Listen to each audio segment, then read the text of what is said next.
3 Russian MiG-31s crossed into NATO airspace, and within minutes, half of Europe was hunting them.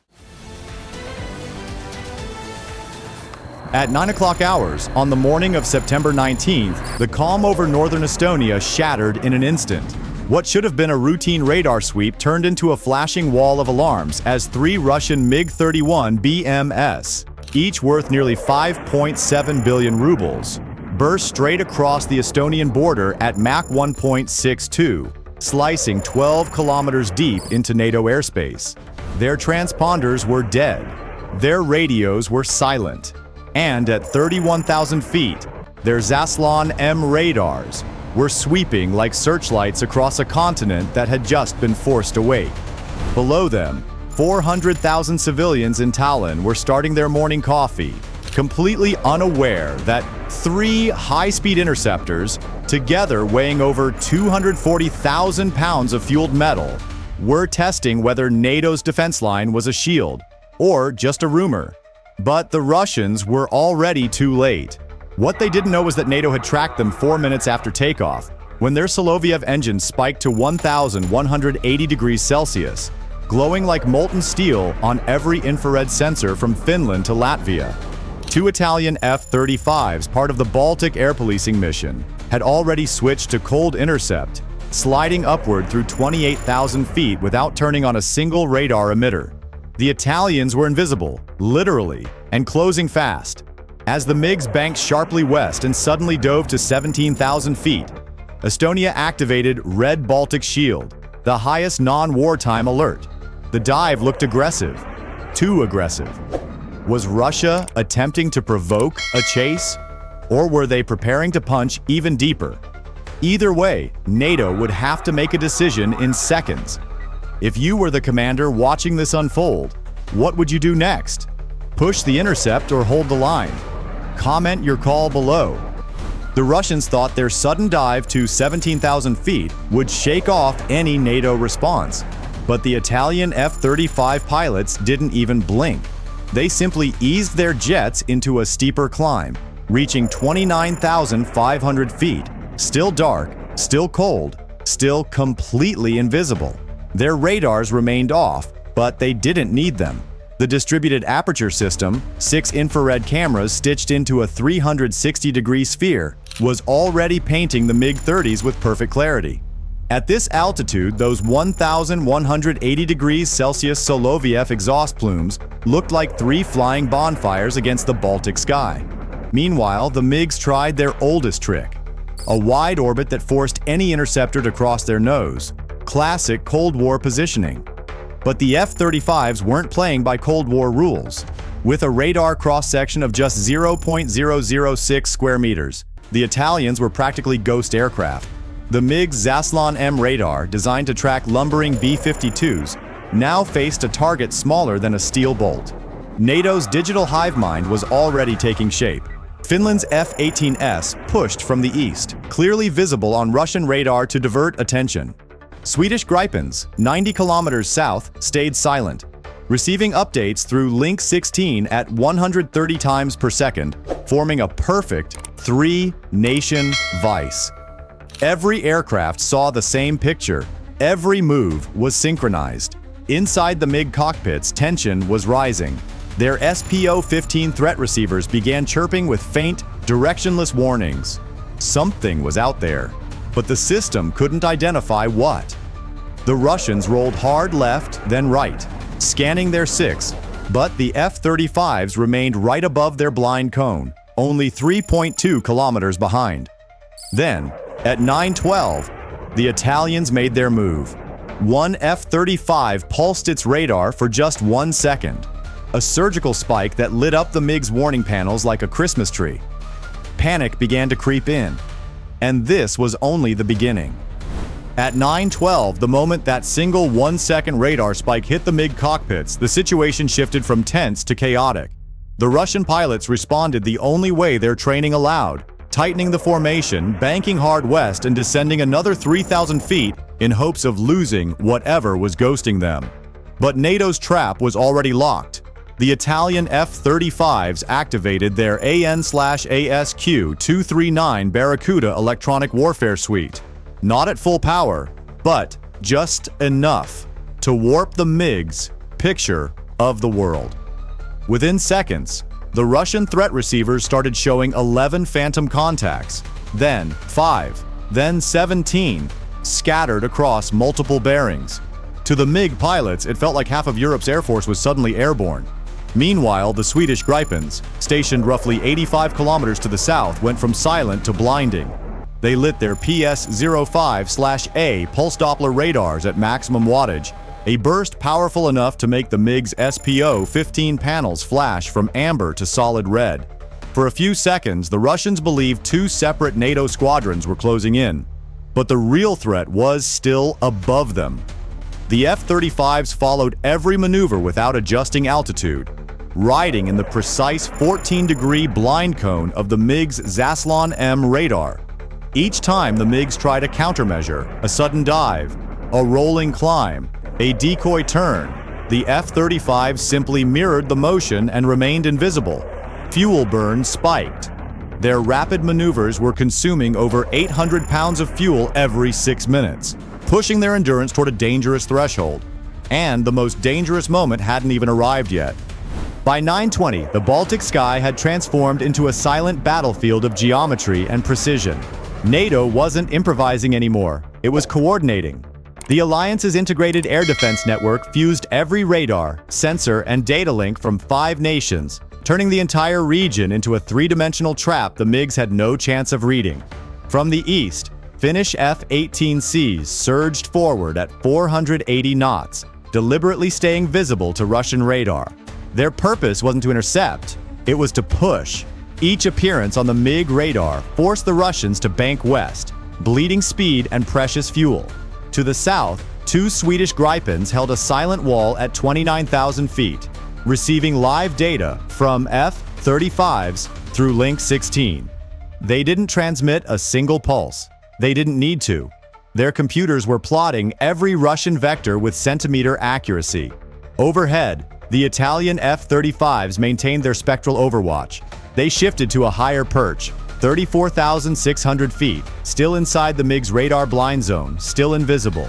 The Zaslon M radar swept past them again and again, unaware that 2 stealth fighters were only 2.8 kilometers behind its vulnerable rear arc.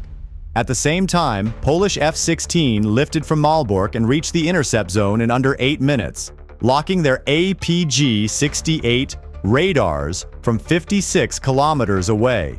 Their signals weren't subtle. They were meant to pressure, to overload, to squeeze. And finally, German Eurofighter Typhoons entered the theater from the south at Mach 1.1, taking the high ground at 39,000 feet. With 40,000 pounds of thrust and radars capable of tracking a tennis ball at nearly 110 kilometers, they became the lid on the NATO pressure cooker.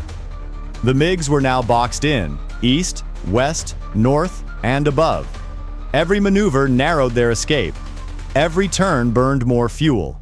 And with each passing minute, their options were collapsing faster than their fuel gauges. By 9:34, the MiG formation was no longer flying a mission, it was fighting for coherence. 15 minutes of hard banking, altitude changes, and burner spikes had drained their fuel reserves at an alarming rate. The lead aircraft was down to 2,450 pounds. Barely enough for 22 minutes of conservative flight. But conservative wasn't an option anymore. NATO had shifted from containment to controlled intimidation. The 2 Italian F-35s moved into position like surgeons preparing an incision. They didn't accelerate, didn't dive, didn't show themselves. Instead, they drifted to 3.1 kilometers aft of the MiGs, close enough for a perfect firing solution, far enough to avoid visual detection. Then, with chilling precision, the lead F-35 pilot toggled his radar from passive track to single target track, STT, for exactly 5 seconds. Inside the MiG cockpit, it was like a thunderclap in the electromagnetic spectrum. The SPO-15 threat receiver didn't chirp, it screamed. Direction arrows lit in all quadrants. Signal strength jumped from yellow to solid red. Frequency markers flickered across the panel, fast enough to look digital. In that 5-second window, the F-35's APG-81 radar generated a firing solution with over 96.7% probability of kill. A dotted trajectory swept across the pilot's visor. The predicted flight path of an AIM-120D, reaching the MiG cockpit in 47 seconds at Mach 3.8. Distance, 84 kilometers. The missile didn't launch, but the message was unmistakable. Meanwhile, pressure from other NATO fighters mounted. Polish F-16s held lock from the west, their APG-68 returns bouncing off the MiG airframes like strobe lights. German Typhoons from the south increased altitude to 41,000 feet, dominating the engagement geometry. Finnish F-18s closed from the east, their Link 16 feeds updating target vectors 132 times per second. Even Danish F-16s began pushing north, forming a second barrier in case the Russians attempted a high-speed escape. The MiG pilots tried to break west in a desperate sprint, lighting both Soloviev engines into full afterburner. Fuel burn skyrocketed to 1,050 pounds every 6 minutes, a rate that guaranteed they'd never reach Kaliningrad without help. Their maneuvering became erratic. Rapid rolls, sudden dives, abrupt climbs. None of it shook the lock. Everywhere they turned, their screens showed threats. Left, right, above, below. Every option pointed toward the same conclusion. They were one mistake away from becoming a headline. And the Baltic sky was tightening around them like a closing fist. At 9:40, the inevitable finally broke through the Russian formation. The lead MiG-31 pilot, hands trembling on the throttles, keyed the guard frequency with the 4 words no fighter pilot wants to transmit: returning to base, immediately. The moment the Russians began their retreat toward Kaliningrad, NATO shifted from intimidation to containment.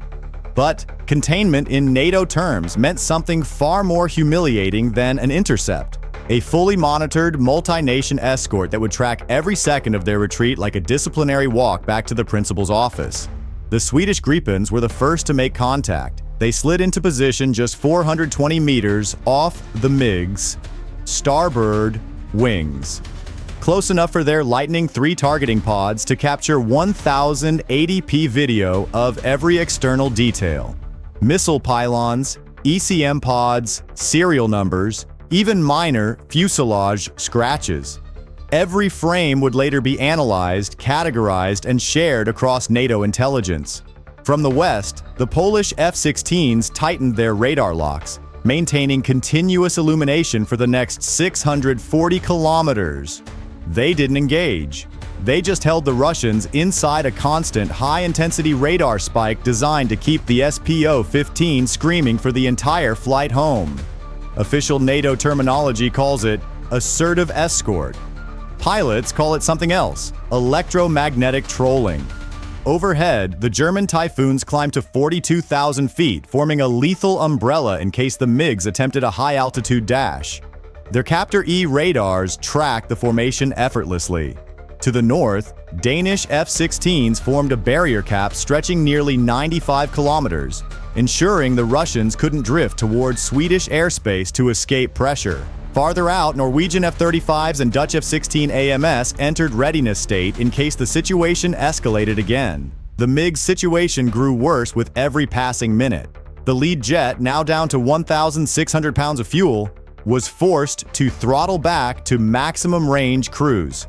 420 knots, a humiliating speed for an aircraft designed to hit Mach 2.8.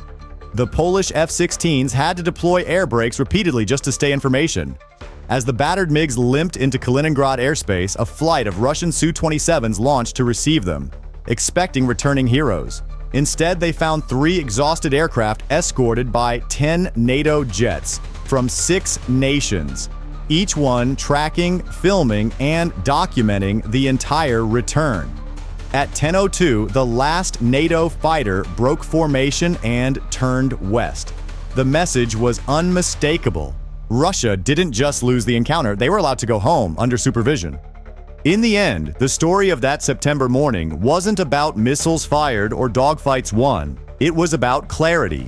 Russia sent 3 high-speed interceptors to test the edges of NATO's resolve, only to discover that those edges were far sharper, far faster, and far more coordinated than they imagined. Within minutes, 10 fighters from 6 nations had moved as a single, seamless system. Stealth, electronic warfare, infrared tracking, and multinational data links formed a wall of capability the MiG-31s were never built to survive. No shots were fired. None were needed. The message delivered over the Baltic was stronger than any missile. NATO doesn't just defend its airspace, it owns it. And anyone who crosses that line without permission won't be chased away. They'll be escorted home, monitored from every angle, and displayed as an example of what happens when outdated tactics collide with modern alliances. For Russia, it was a warning. For NATO, it was proof of readiness. And for the world, it was a reminder that the quiet skies above Europe can turn into a battlefield of technology in seconds. If you were watching this unfold from the command center, what would you have done differently? And which nation's response impressed you the most? Let me know your thoughts below. And don't forget to subscribe for more deep dive military stories like this one.